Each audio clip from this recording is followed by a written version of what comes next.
When the program was established, Congress intended for the NVICP to be a no-fault program. It's kind of an experiment in what we call tort reform. In my book, The Vaccine Court, which I'm holding up right here for you, I've outlined that Congress's intention was to establish a very fair, quick, and efficient non-adversarial program for families to file for injuries or death. When Congress established the program, most of the childhood vaccines had known medical injuries or outcomes.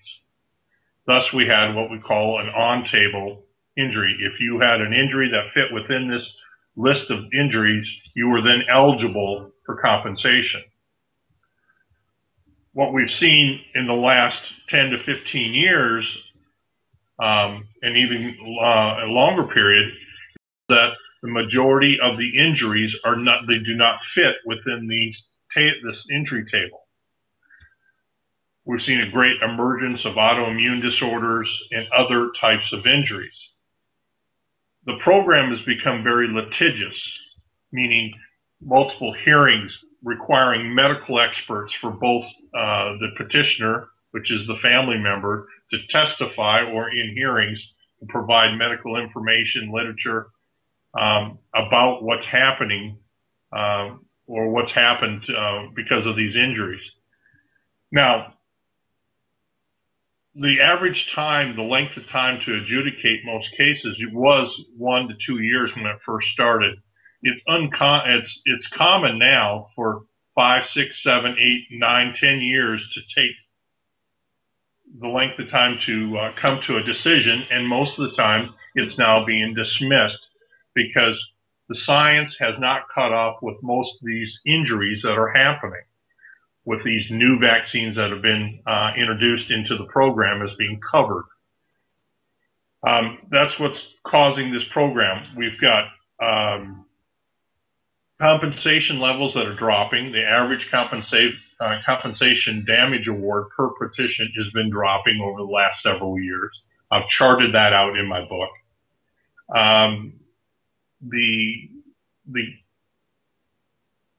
The attacks on medical experts that are used by these family members is really becoming concerning, because when you have a limited number of experts in the fields, I guess the best way to discredit or for our government to say, no, there is no injury here, is to discredit the credentials of the medical experts. And then thus the families just have no way of defending their claims. We're seeing this especially in the Gardasil injuries. It's a very new research field in regards to the science.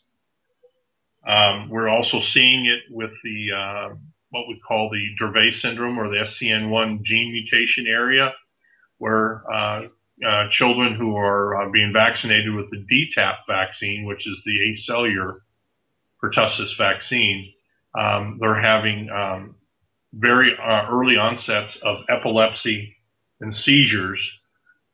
However, the court has been able to introduce very suspect research and studies to use to prove against these families. There is no jury in this program. There is no judge in these programs. This is a special master who is basically an attorney or someone in the legal profession that's been assigned to oversee. You have your attorney and the government's DOJ attorney then submitting evidence, or also possibly the family member talking via conference call to the program itself. So it becomes it really becomes adversarial. A lot of families give up. That's the other thing, is that a lot of these petitions are being dismissed because what they call failure to prosecute. They're just The families are just not wanting to relive the nightmare over and over and over again. They got to deal with their child or deal with their family member. And they do not have the time nor the patience, and many times even some of the expenses to help pay for these medical experts. Because of the delay in reimbursement, some of these medical experts do require to have a payment. You know, if they're going to come in, instead of waiting 4, 5, 6 years to get paid for their time and their expertise, they want to get paid earlier. Well, a lot of attorneys don't have the necessary funds, so it's up to the family members to pay for that.